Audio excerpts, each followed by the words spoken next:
go.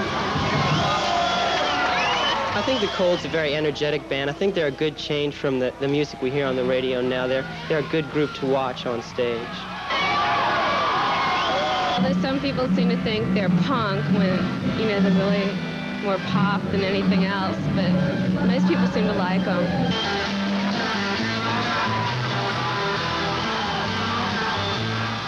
I think they're one of the most becoming bands in the city, and most probably soon to become the nation.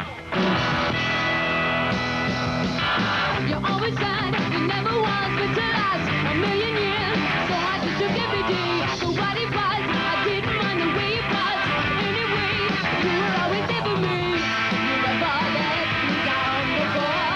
And the one day you said with you, you never made me proud before. And now that's all I seem to do.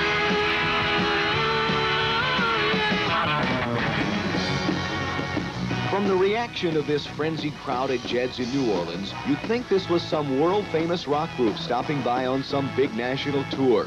But it's not. This is all for the Cold, a local group that has a chance at doing what millions of other budding rock musicians only dream about, making it big. What these 5 New Orleanians are doing is something of a rarity, since most local rock bands die out before they ever make it this far. The Cold, which has been in existence only about a year, has already cut a record that is selling well locally and has gotten good airplay on several New Orleans top 40 radio stations, something which Tracy Borges, the owner of Night Recording Studio and the producer of their first record, says is just the beginning of what could be national recognition for the Cold. When they first started out, it was just a couple of $100 they were making. They make $2,000 or more an appearance now. And the crowds continuously are building up, 1,000, 2,000 kids and more. And their record's moving right up the charts. So they're on their way, I think, to national success. Is that a rarity in the local market? To that extent, yeah, I believe so. 2,000, 3,000. It just depends. You know, it depends on the situation, like concerts. You know, I mean, if you appearing at a club, of course, you know, to draw 1,000 people in a club on a rainy night like they did the other night in Hammond, I think it's a rarity. Well, they want to come in with the odds. They want to have, you know... No, we're doing it as it's supposed to be done. We're doing with one without the odds and one with the odds. But that's not the way it goes. That's 2. That's 2. Yeah, watch. The group writes most of its own music, including their first record, You, and their new one called Mesmerized. 1, 2, 3, 4. All I am to you is just one more face in the crowd. All you are to me is just intangible reality.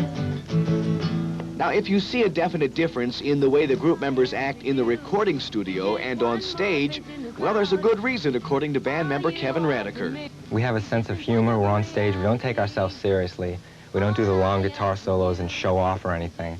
It's just fun. We're up there. We talk to the audience, you know, how you doing, you know.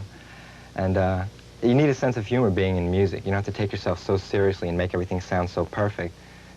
Just have fun. I think that's what people like about us. You know, they see us up there jumping around and having fun. They like it. Is your music somewhere in between, like punk and rock and pop, or what? Well, as far as classification, I guess you'd say it's under the general term of pure pop, which is a term Nick Lowe coined. It's just pop that's come from the age of the 60s, but speeded up a little bit. It's hard to describe. You can call it new wave, but it's not punk rock. It's all terminology and semantics and all that. Just call it pure pop. It's just fun music. And because of the Cold's newfound popularity, especially with high schoolers, who seem constantly clamoring for more information about Kevin Radiker, Chris Luckett, Bert Smith, Vance DeGeneres, and Barbara Menendez, a news conference for New Orleans area high school newspapers was held recently so kids could find out all they wanted to know about their favorite local rock group. Now, at first, there were some honest questions with some honest answers. What do you suppose some of your reasons for your success are? I kind of think it's honesty. We're just playing the kind of music that we like to play. And then some serious questions with some not-so-serious answers. Do you plan to make music, you know, the rest of your career? I mean, is that what you're going to make your career for, you know? Or do you plan to do something else? I know, I think I share this with several of the members of the group. No, we plan to do this for a while, but eventually we hope to be time-saver managers. I always wanted to be a football player. They always get more glory than anybody. Yeah. There was also a revelation about one of the driving forces behind this local group, working so hard to break out of the label of being just another local rock band. We intend to be the first band from New Orleans to, first rock band, non-R&B band to make it out of New Orleans. That's right. Let's have a round of Dixie. And that realization could be coming closer every day.